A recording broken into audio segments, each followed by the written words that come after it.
everyone. My name's Anayah, Joy Holilly. I am so privileged and blessed to be here today, and I actually really mean that. They're not just words for me, and I know they're not just words for you guys either. Being in a group like this, in a space like this, that is so heart-centred and so focused on sharing, is such a powerful and amazing experience for us all, because this is what we're creating in the world at large. We're creating in ourselves and we're taking it out in the world as well. So my message is clear.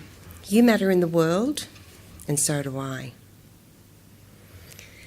Learning to support ourselves through the words we speak is for me, one of the most important and vital roles that I've come here to experience and share. When I was a little girl, I must have been about 5, I was in school and my father was the railway station master, so crossing the railway line was forbidden. It was very dangerous. But I had a feeling I had to go home, and I had to go now. So I left school without telling anyone, and I went home and I saw my dad, and he was standing in the middle of the room, and my mum was sitting on the couch looking really helpless, and Dad had a small bag. I said, "Where are you going, Dad?" And Mum said, "Daddy just has to go away for a couple of days." I was petrified because I thought if he goes, he'll never come back. Looking back now as an adult, I realised he probably had a break. They were probably fighting or something. But as a young child, I was absolutely beside myself with fear. So I promised, "Please, Dad, please, please, please stay. We'll be the happiest family. I'll be the best little girl. It'll be wonderful. It'll be the best thing that, we could ever experience." And so Mum and Dad looked at each other, and of course Dad didn't go anywhere. And so from that moment on, I felt completely responsible for my parents' marriage, for the stability in the home. I mean, please don't let the baby cry. What do I do? How do I stop the baby? So I took all of this in. I took it all in. And it seemed the harder I tried, the more I panicked. And the more I panicked, the harder I tried. I began to feel like I was completely wrong, completely broken, completely unlovable, and a total failure.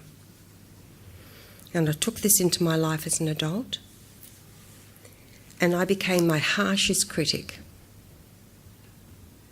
If words were whips, honestly, and I think a lot of people probably know what that feels like. It's very, very damaging. So I became my biggest enemy, and I hurt myself over and over again with words, with relationships, with behaviours, with thoughts. I was very cruel to myself.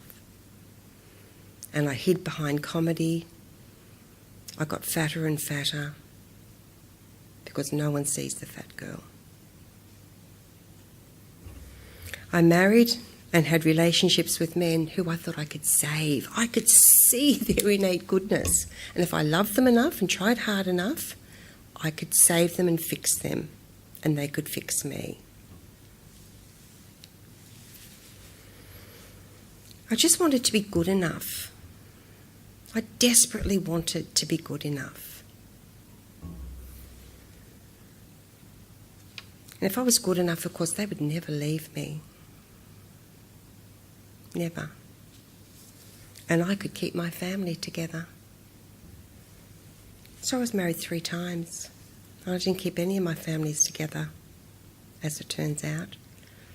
But the most important family I did keep together, and that was the family of love in my family. That was what I learned, how to keep together and how to grow and nourish and expand, and it's so amazing.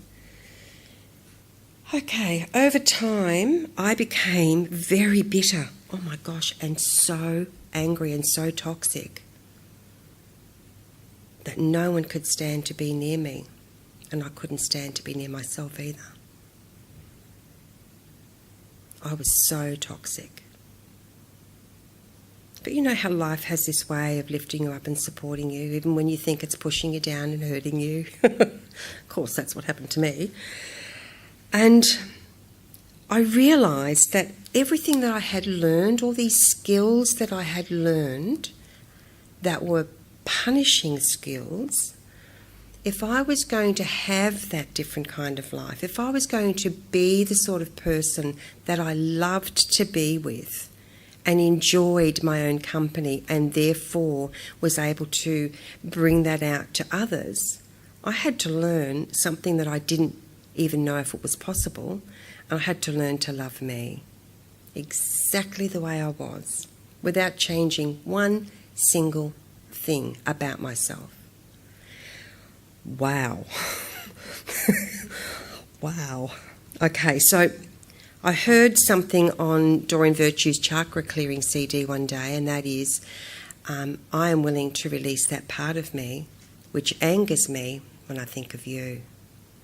So I started doing this and saying it out loud, singing it, screaming it, begging it, over and over, 200-300 times a day to start with.